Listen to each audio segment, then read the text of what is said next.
Shelton and Gwen Stefani. Hey guys, how's it going? Hey, Bobby. Hello. Hey, what's behind you? Is that like specific art to a project, or is that just like the Jetsons? Like, what is that? That was from a animated cartoon I did years ago. It was just some of the art from that. That's cool. Yeah, it kind of looks like the Jetsons meets Gwen, so now it makes sense. Hey, It Blake, does look like Jetson. Blake, I want to push you off for a second and just talk to Gwen. Is that cool? I don't blame you. You've talked to me plenty of times. That's true. I'm That's true. excited to talk to you guys. This Well- is so different. Well, thanks. And I'm a massive and have been a massive No Doubt fan forever. What?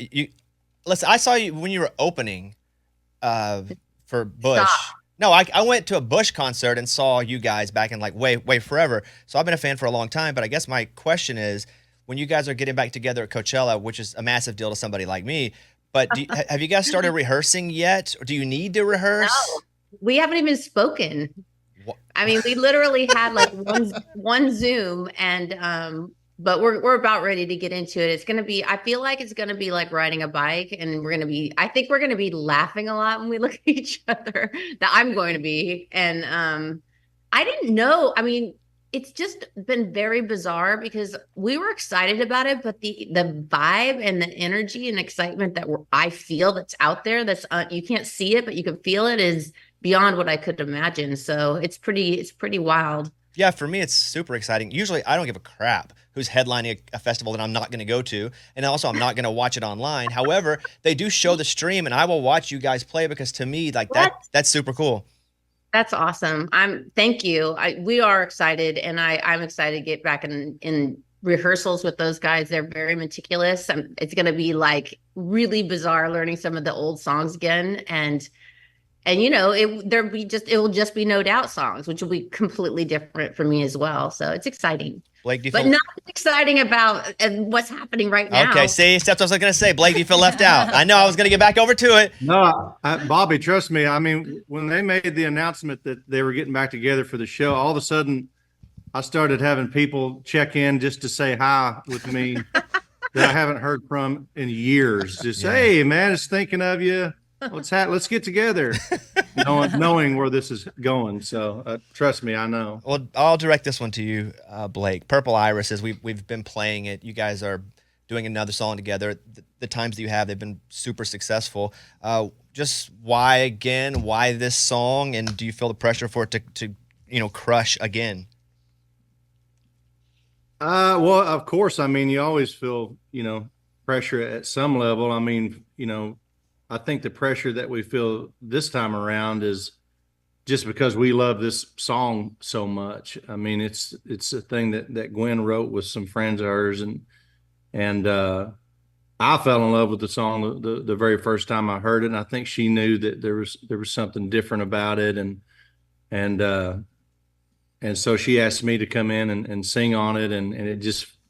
We got Scott Hendricks to produce the record. She's always wanted to work with Scott, and it's just turned into this piece of music that I think is kind of it can live anywhere. And so we just decided to run with it, and we're having a blast. We just love the song, Eventually, you guys will be able to do a whole show of just your songs. I mean, you got I was thinking about that. two number ones, and you have this one coming now. I mean, how many do you need to actually do that tour? A lot more, but it's fun to come up on stage with Blake. And I started the first few times I ever did it, I was like, it was so different, like being in front of that audience. And it felt like, wow, I'm on Blake Shelton's stage. Like I obviously have my own stage, but going on his stage is just a completely different thing. But to be out there, it just kind of made me feel like, I don't know, new all over again, like nervous and excited, and like having to prove myself and all the things that I've done a million times, but like but with my best friend. So it's really fun to have another song, especially something that I wrote that I didn't write this as a duet. I just wrote it, and and I've been trying to write and try to find my voice right now, who I am, as a record, as a writer, for a long time, like since for like COVID. Forever. And when I wrote Purple Irises, it was like, okay, I landed, like, this is the vibe. This reminds me of like the back of the station wagon on the way to church, like listening to music, when I was a kid, like, and in the, 70s or 80s, and me and Blake both like kind of land in that like familiar land of like yacht rock. That's like where we both are like, we love that music, and we'll sit for hours and be like, do you remember this one? Do you know this one? It was a one hit wonder, whatever it is, right? So this song kind of reflects that time period for me, and the fact that he liked it enough, because I respect Blake so much when it comes to music, and he wanted to be on it. Because I would never ask Blake to be on one of my songs. Like that would just be weird. You know what I mean? But I have absolutely no problem asking you to be on my songs. I don't know, but it's different. But for some reason, he like, I texted him and he was like, okay. I go, just come try being on it. And he got up out of the chair and came over, and 20 minutes later, he was like singing on the demo. So we're excited about it. And so you guys sing in the same studio? Because a lot of times you don't, but the people aren't actually, living together. But you guys went to the studio at the same time and sang together, or no? We did. We were both there.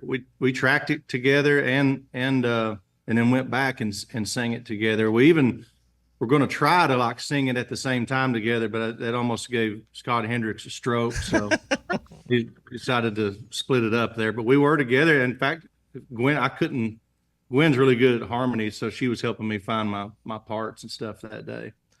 Where do you guys fall in the old Venn diagram of music that you both love? Like, what shared music do you both love the most? Well, you know what we've learned a lot from each other. I think that sweet spot she's talking about with the yacht rock thing, but we've learned a lot of music from each other, and one of my favorite time periods that I've been able to expose Gwen to is like that Steve Wariner, The Weeknd time period of country music, which, by the way, I put in the yacht rock category, and that's just kind of where we hit together. Mm-hmm. But there's a ton of stuff like Bread or Ambrosia or Fleetwood Mac. There's a ton of those bands and artists like that we never get tired of. Mm-hmm. In the past week or so, a video has come up on my TikTok about both of you, both like throwback videos. There was one whenever Blake, you were about to have a #1 with Austin, or was about to achieve some landmark, and someone was like, the hardest thing about that song, Blake, and again, you had mullet and cowboy hat, you know what you look like, and is that you're gonna have to sing it your whole career, because it seems like it's a pretty hard song to sing. And then with Gwen, with you, there was one that popped up on mine where you were playing, it was like your first ever TV appearance with No Doubt, like on a public access channel or something. Oh my gosh, that I can't believe you watched that. So, I was literally 17, I think. Whenever that, because you're not putting the stuff up, old fans are finding old stuff. Do you guys ever, are you ever on TikTok or social media and come across some of this old stuff of your own and like, holy crap, I cannot believe, I haven't thought about that in forever? For sure. I'm kind of like Dora from Finding Nemo. It's like things kind of, I don't remember anything. So I'm like in the moment, right in the moment. But the other day I started thinking about Purple Irises. And honestly, the song came from basically 2020. Blake and I were on the ranch with the kids, and we were in quarantine, and we would just, for us, it was like kind of fun because the world stopped and we were able to just like be together and have this simple kind of life that we always like dreamed about. And we were on a little bit of like an exploration on the ranch, and we found these purple irises, and it was like this old broken down homestead that probably was there like 100 years ago. Right. And all the kids were with us. And we all like started pulling them out. We're like, oh, let's take these and we'll transplant them like over into the lodge where we live. And so we probably did like 100 of them. It's just like a project to do because every day we would try to find something to do.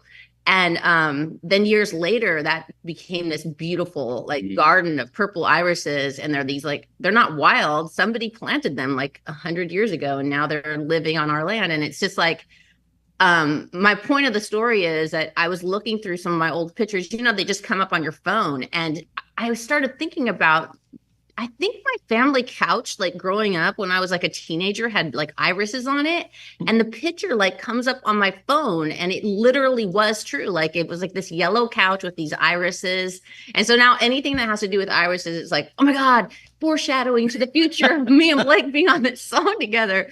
But yeah, like that just reminded me of that picture because I saw that yesterday, and I'm wearing like a black and white striped prom dress sitting on the couch, and I was like, that is like me forever. Like I've never like changed from the same style or the things that I love, and to now fast forward and be talking to Bobby Bones from LA with Blake Shelton. It's like, what? I'm the complete opposite. Thank God I changed my style and my appearance and stuff over the years. Don't you agree, Bobby? You're quite the dashing gentleman now, I will admit. Oh, Yeah. Thank you. Hey, is that a Jets jersey? What are you wearing? What is that? No, it's a signed Jalen Waddle jersey that. Oh, wow. Oh, it's okay. I see Miami. Got it. I'm not even a Dolphins fan, and I'm not really a Jalen Waddle fan, but I want it, so I wear it. I have all these signed jerseys, and I'm not going to frame them, so I wear them because sell them, man. If you're not going to frame them, come on. I don't sell them. I'll give them away. You want one? What do you want? I want that one. Nope. Too small. Hey, about your song real quick. Don't get me sidetracked, man. So with Purple Irises, Gwen, and you're writing it, and you said you wrote it with two friends of yours. When you're writing it, who did you have in mind for the song? Was it for you as a solo song in your head? Was it for you? Yeah. You thought maybe used for the band? Like, where did you think it would go? I was writing another like solo record, basically. I started writing, like we talked about, like in 2020. I thought at first I started writing like a reggae record. I was like, I'm going back old school. Like I'm going to the roots, and like I went through this whole like journey of writing this music. And then it's just sort of was, when you just know that, I don't know how to explain it, but when you know that the right music is there and it feels like, oh my God, this is what I care about right now. Like, I don't even care if anyone else doesn't care. Like this reflects where I'm at. And for me, like having been around forever, I mean, it's like, you don't want to repeat yourself. You don't want to, like, I'm not ever going to be Hollaback Girl again, or I'm never going to be, you know what I mean? Like, it's like, you want to keep evolving and becoming who you are now, especially with the songs, and reflect like your actual life and the truth of who you are. So when I finally wrote that song, it was the first of like the record that I am going to be putting out that is kind of in that zone, and just happened to get Blake on it. I mean, honestly, never thought of him when I wrote it. It was about us. I mean, the song is about us. It was written to him. And when I got kind of like this sense that he would maybe be on it, I was like, well, I could just rewrite the whole thing. Like, if you really would be on it, like, I will just go rewrite it. But then when we actually listened to the lyrics, we didn't have to even rewrite it. He just like hopped on the second verse and it worked. And it's just one of those kind of miracle moments in songwriting where and to be able to share it now is beyond exciting and scary and weird, because it is so like a real song that I wrote about my life, about me and Blake, and now he's on the song, and now it's out there in the world. And I think those are the best ones, though. It's like, just open your heart up and just tell the truth, and then someone hopefully relates to that and gets the joy that we're getting out of it.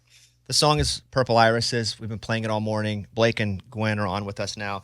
Hey, Blake, we talked about Toby a bunch this week with Toby Keith passing away, and it seems, everybody has a great Toby Keith story or 10, but I know you guys, have a history as well. I don't know. Can you give me something that, makes you smile when you think back about Toby?